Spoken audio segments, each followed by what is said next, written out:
From the Times and the Sunday Times, this is The Story. I'm William Hague. My guest today is former Prime Minister Tony Blair, the man I spent 4 years sparring with when he was running the country, remaking it in the image of New Labour when I was leader of the opposition.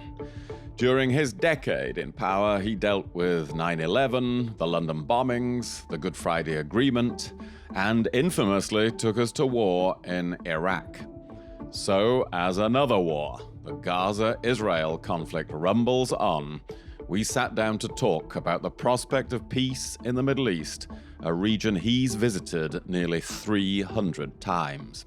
We have to create a governance in Gaza where it's neither threatening Israel, nor is it depriving the Palestinians of the ability to get Gaza back to some form of stability and then hopefully over time, reconstruction.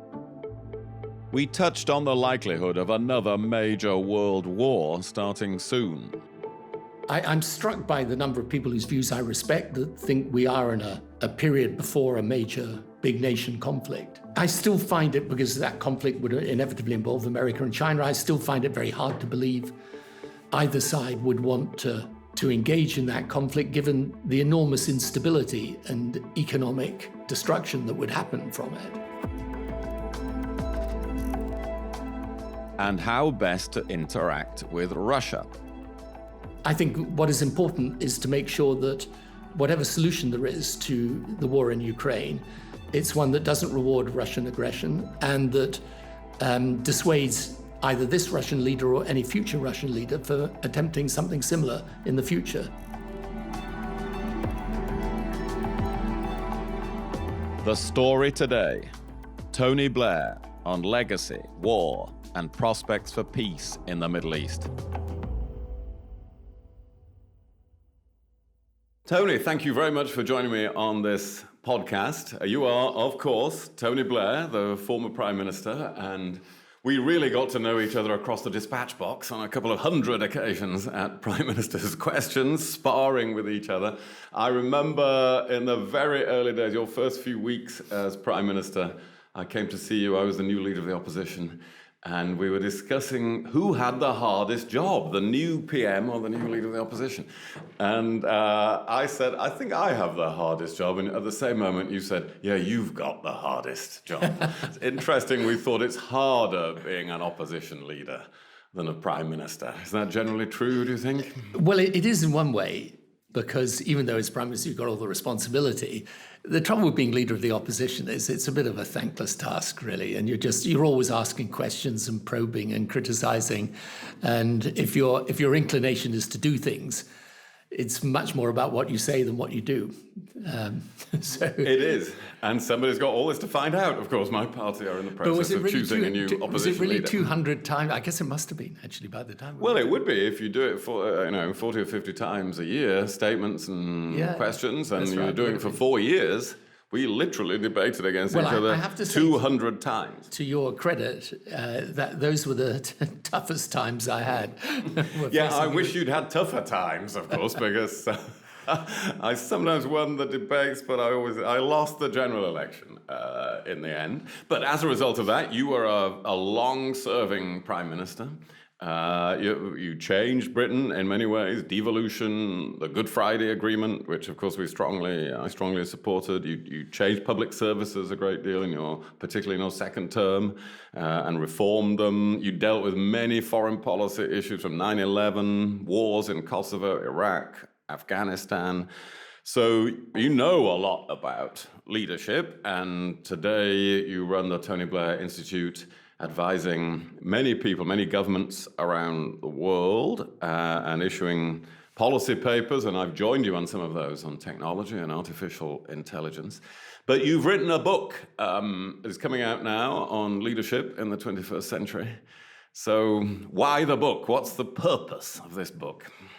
The purpose of the book is, it's based on my experience, not just as British Prime Minister, but also in the work we've done with governments, different governments around the world. And I think the interesting thing about governing is that whatever country you're in and whatever its circumstances, there are certain basic rules or lessons about governing that can be applied, irrespective of the, as I say, the country you're governing. And so what I've tried to do is to distill those lessons around questions of how you lead a government, how you create the right team, how you develop the right policy. And it's really based on the things I've witnessed and experienced myself. Do you think there's a lack of leadership in the world today? I mean, my friend Rory Bremner, who studies leaders so closely because he has to impersonate them all, he says as the problems get bigger, the leaders are getting smaller. You have to be polite about them because you're advising a lot of them, but are leaders getting smaller? I don't think so. I think the Western countries have a problem. And one of the things that I've learned since leaving office and dealing with a lot of governments in the developing world is that we always look at the world through Western eyes, but there's a whole part of the world that isn't Western and that's developing very fast, by the way, and whose people are pretty optimistic. I'm working in countries like Indonesia, some of the countries we're working in Africa even, and despite all the problems. And, there are some good, strong leaders doing good things in these countries. I think in Western democracy, we have a challenge of leadership, yes. And that optimism part is more difficult in Western democracies, isn't it, at the moment? And you can see it in the comparison between the new government here in Britain and yours in 1997.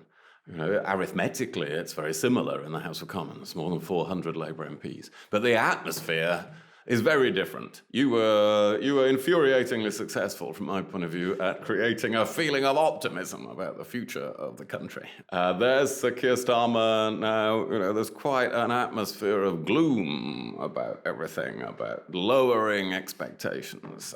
Maybe that's inevitable in the circumstances, but can we do better in Western democracies, including Britain, at creating the optimism that is felt in the rest of the world?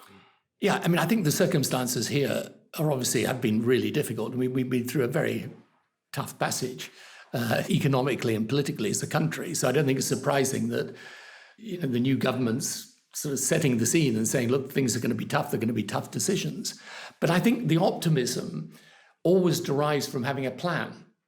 If people think there's a clear sense of direction, we know where we're going, and we know that even though there may be difficult times ahead, if we take the right decisions, we'll be succeeded by better times, then I think people get a sense of we can be on the up. And for me, this is all about Britain as a modern country. How does it take its place in the world? How does it modernize its economy? How does it modernize its society? How does it develop the public services, the welfare state of the future? And, this is where we come to the technology issue that you and I have both done a lot of work on and indeed together. But I think, you get optimistic if you know where you're going. And I do think you need, as I say, no one wants to get on a plane with a depressed pilot. Yes, no, absolutely. That is very true. But for me, the central question is the one you mentioned a couple of moments ago on technology, artificial intelligence. You and I have written papers urging all political parties to really seize the opportunities of that in the United Kingdom. Do you think Keir Starmer or the Labour government in general are really persuaded of that and set up for it? Well, from my conversations with them, I think they recognise that this is the huge challenge that we've got. You've got really excellent people like Peter Kyle, who's been given the responsibility on technology. Yes, he seems very knowledgeable. And he 100% gets it. It's a big thing to say the dominant question of our time is how we master, understand, and harness the technology revolution. Because you're saying everything else, like, yes, it's important we reform the healthcare system, but that's going to happen really through the application of technology.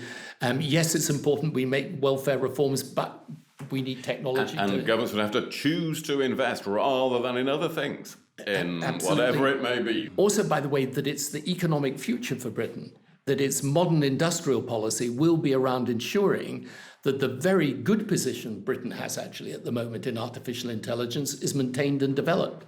It's a very hard thing, this, because one of the things my institute once did was do a paper on the Industrial Revolution and how long it took politics in the 19th century to catch up with the fact that the whole world was changing. It's hard for politicians. First of all, technology is often a young person's business, right? Very young person's business, and politicians are Certainly I am from a much older generation. But secondly, it did take a long time for people to understand that that industrial revolution was going to change everything with upsides and downsides, and you had to deal with both. That it wasn't just a question, the Industrial Revolution is great, we can now improve industrial efficiency, so on. There were a whole slew of huge social and economic problems that came with it. And it's understanding that this should dominate the debate. And I really do think it is the single most important question for us to determine.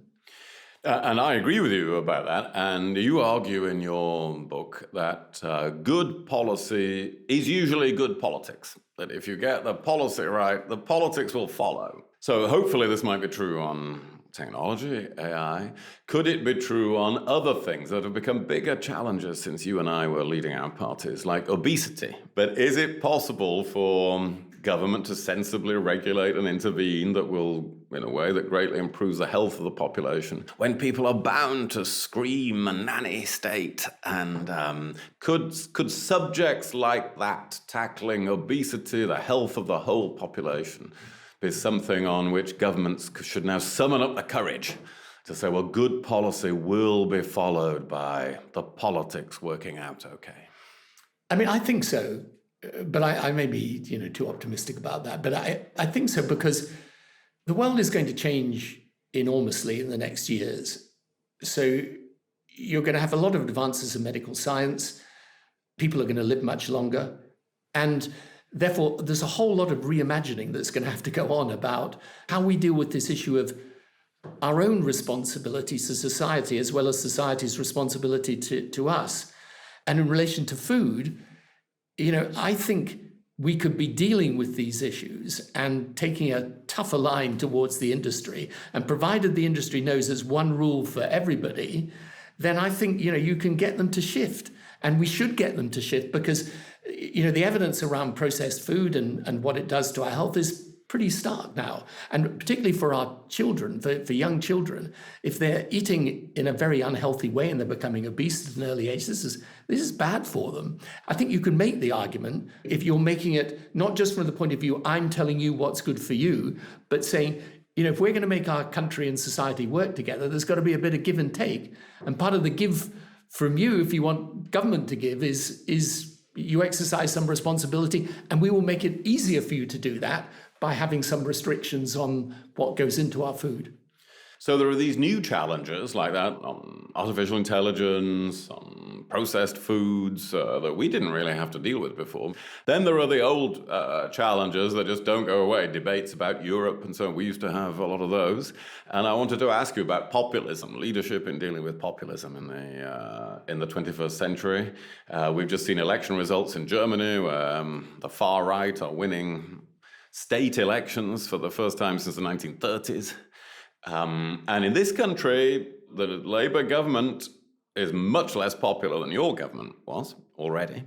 The Conservatives are less popular than when I was in charge, difficult though that may be to imagine. That leaves a big opening for populist parties, for reform, or whoever it may be in this country. So is your book partly the manual on how leaders have to frustrate that rise of populism in this century?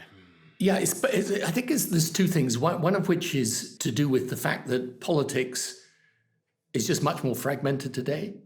And I don't think, this is where I think traditional notions of left and right that really developed out of the Industrial Revolution in many ways, I just don't think they're very relevant to people today. They're relevant still to a lot of political activists, but I think to ordinary folk going about their business, I think they're much less inclined to feel tribally loyal to particular political parties or particular political positions. So I think it's important. There is this objective issue of fragmentation, which I think you can see everywhere, especially in political systems where there's proportional representation. You'll find new parties being formed the whole time, coming, going, splintering. I think this is an objectively changed political landscape. However, I think populism is really about the exploiting of a grievance, but I don't think it usually creates a grievance, right? It takes a grievance and it, as I put it, it rides the anger rather than providing the answer. But people of the politics that would describe themselves as not populist or against populism, they've got to provide the answer. So whether it's on issues like immigration or law and order or any elements of society breakdown, you've got to have an answer. If you don't have an answer, then the populists, they will come along and they will attach themselves to those grievances and create a situation where they may not be providing the answer, but they're providing an outlet for people to express their anger. And this takes courage, though, doesn't it, for the non-populist leader?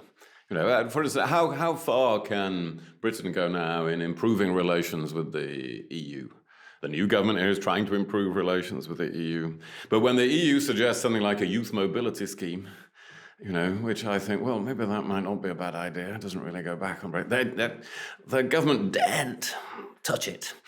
And they're frightened of the reaction to that. So could they be a bit bolder about relations with the EU?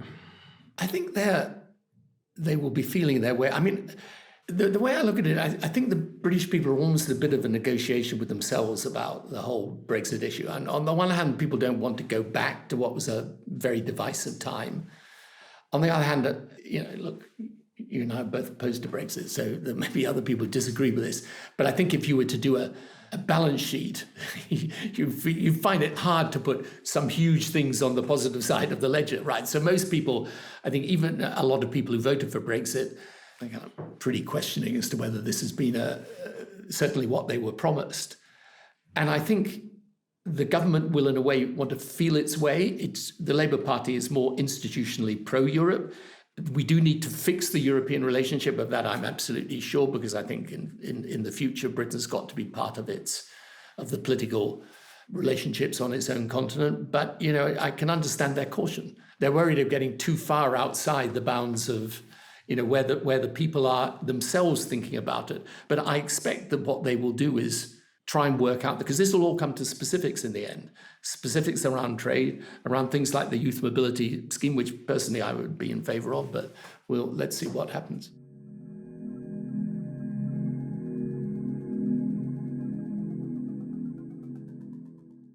Well, let's talk about some of the lessons from your 10 years as Prime Minister, because you did many things, I referred to some of them at the beginning, that are now an accepted part of our politics and country, like devolution, the minimum wage, things like that we don't argue about now. Other things, of course, proved very controversial. Iraq, has became a defining, for many people, something that defined your premiership, fairly or unfairly. What are your lessons from that now when you think back on Iraq about leadership? Well, I've explained many times why I thought it was the right thing to do and why I believe that removing Saddam was important. But I think in terms of the lessons, irrespective of whether the motivations and the intentions were good to remove the dictatorship, and both in Iraq and in Afghanistan to put in place a process of democracy, which the people of both countries were happy to participate in, I think there was certainly a naivety around our ability to do that in circumstances where there were going to be very hostile forces, Iran on the one side and various Islamist groups on the other, who were going to oppose it and try and undermine it and try and destroy it. And one of the lessons you do learn as you carry on governing is that it's important to have an absolutely clear view of exactly what the context is into which you're producing policy and operating. It was an idealistic time, wasn't it, about Western values, about liberal interventionism. You gave speeches about advocating that. So did I. But perhaps we were over-idealistic about our ability to implant democratic structures in other societies. I think there's an issue. I mean, I still think where you don't intervene, as in Syria, you've just got a whole set of different problems. Where you intervene partially, as we did in Libya, you have a whole set of different problems. Yes. As I always say to people, inaction is also a decision with consequences. But usually politicians aren't condemned for those consequences because there's inaction rather than action. But in the end, one of the things I hope comes out from the book is I do believe ultimately that liberal democracy is, what people will choose if they're free to choose. Just sticking with foreign policy for a minute, you had an ethical foreign policy, and although I think you say in the book that you foolishly allowed yourself to be persuaded that you should call it an ethical foreign policy, because then in practice, of course, as you argue in the book, a leader has to deal with all the issues of national security, of international relations, where ethics is not the only consideration. Explain for our listeners now how you think about ethics in world affairs. One of the things I say is it's important. A government's not an NGO, right? So government's not speaking truth to power, because government is the power, and it's got to exercise that power in the interest of the country. Now, I think there is a strong case in terms of the interests and indeed values of the country to be prepared to engage with the world and, if necessary, intervene where it's possible to do so, and to do so successfully. But I think when you talk about an ethical foreign policy, of course, no one's going to be in favor of an unethical foreign policy. It's just you've got to take account of the fact that you inevitably, as a leader, will be dealing with leaders or with countries with whom you may have big disagreements, particularly around human rights questions, but where nonetheless it's in the interests of your country and also in the interests of the long-term values of your country that you engage with them. So, for example, there will be regimes in the Middle East with whom we will have disagreements over various things, but it's still important that we have those relationships and keep those relationships strong.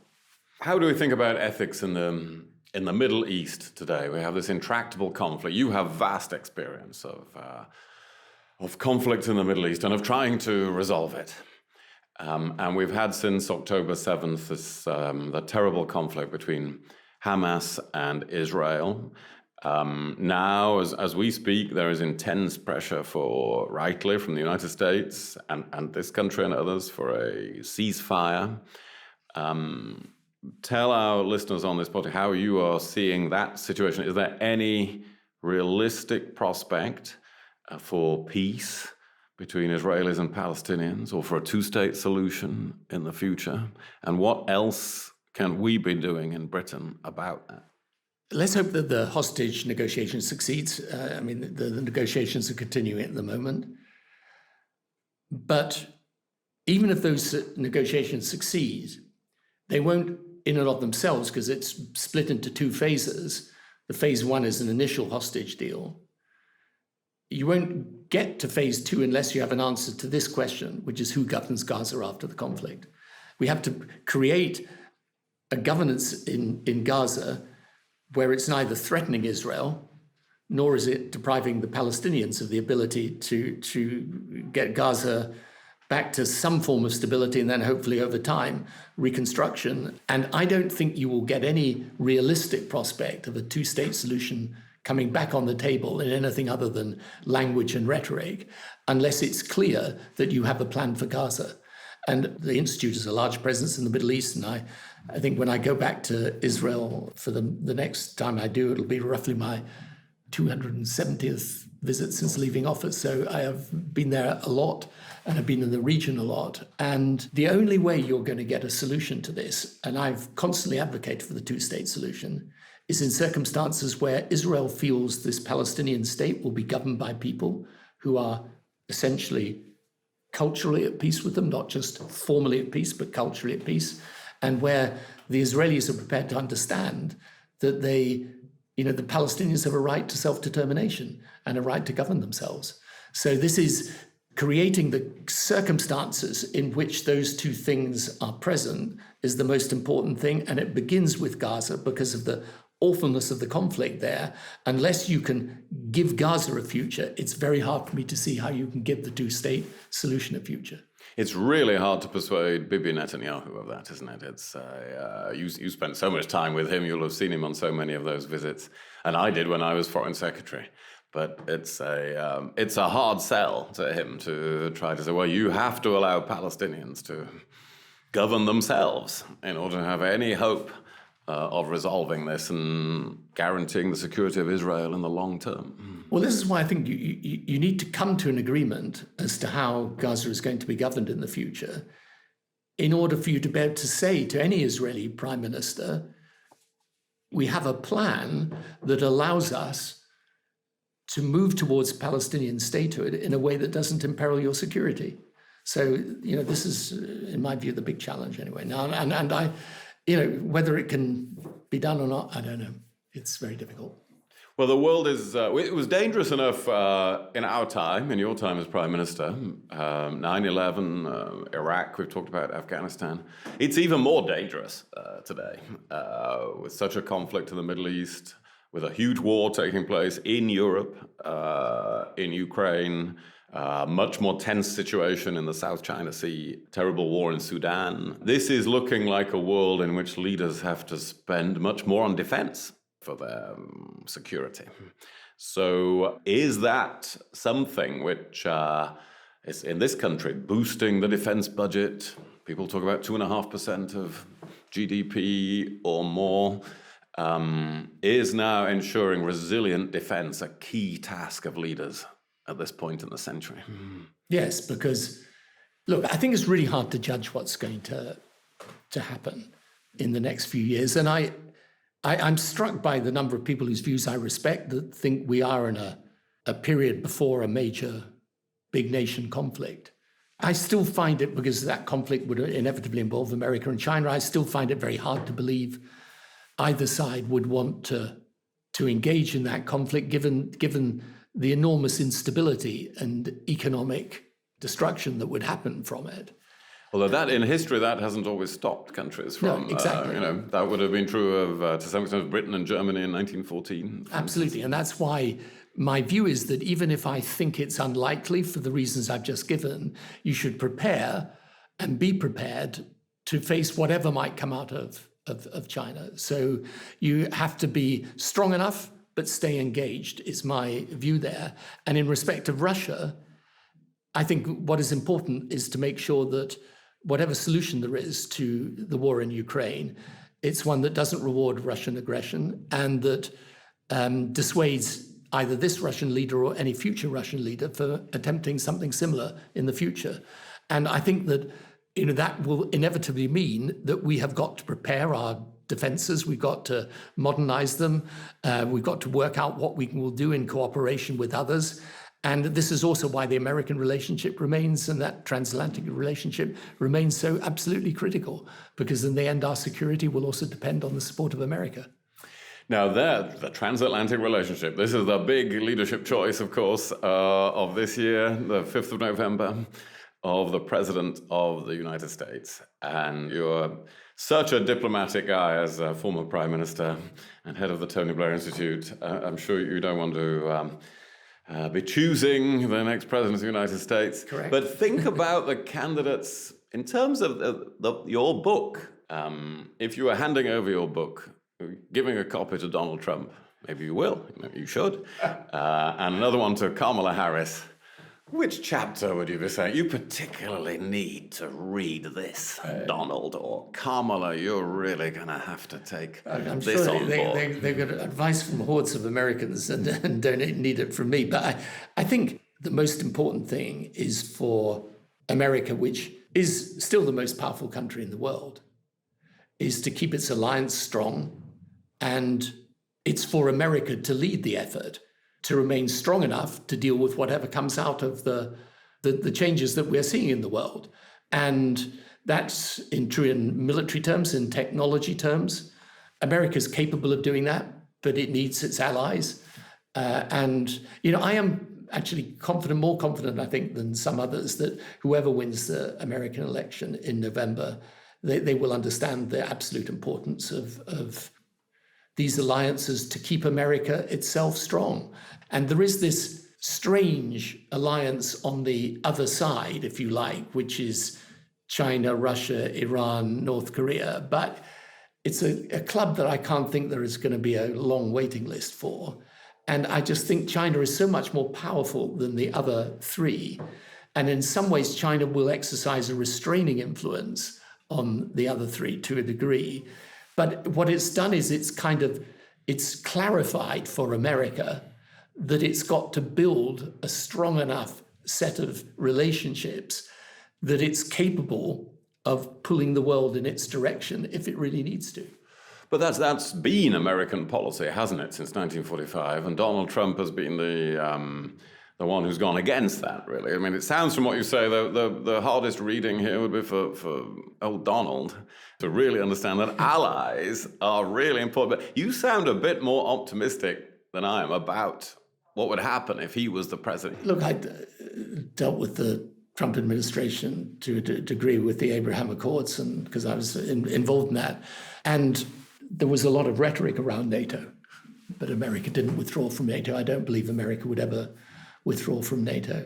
And so, look, it's not particularly that I'm optimistic about it. It's just that I think there is a reality that will dictate the terms to any American president, because in the end, it's massively in the interest of America to make sure it does have these allies. Now, on the tariff and trade, it's a slightly different issue. But I think in defense terms, no, I think America will understand that it needs these allies and relationships.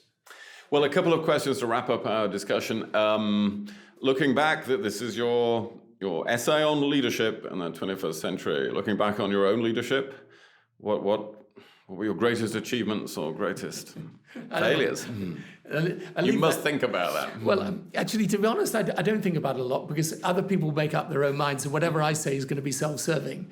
The most important thing is about the book, by the way, is that it really is based to a large degree on the work after leaving office and not just in office. In the end, it's much more like being the executive than it is about ideology or, the political mudslinging and all the rest of it. And so one of the things that I've tried to say in this book is the odd thing about government is that as the state has grown in all countries, there should be, in any other walk of life, there'd be masses of books written about the science of business management, or how sports, how you run a sports team. But we don't really write how to be a minister or how to be a prime minister. Well, this is what you're trying to do. Yeah, and when you think of the vast budgets that people have and the extraordinary power they have to affect people's lives, if you can distill some of these lessons in governing into clear things that are applicable virtually whatever system you're in, and maybe it's of help, because I learned by experience, but it would be great if someone could have shortened the learning curve for me. So this is what this is an attempt to do. Well, this is the task then for all these aspiring leaders of political parties, to read your book on leadership and my columns in the Times, and they end up with they end up with all that wisdom distilled from previous decades. What fortunate people they are. Tony Blair, thank you very much indeed for this discussion. Thank you.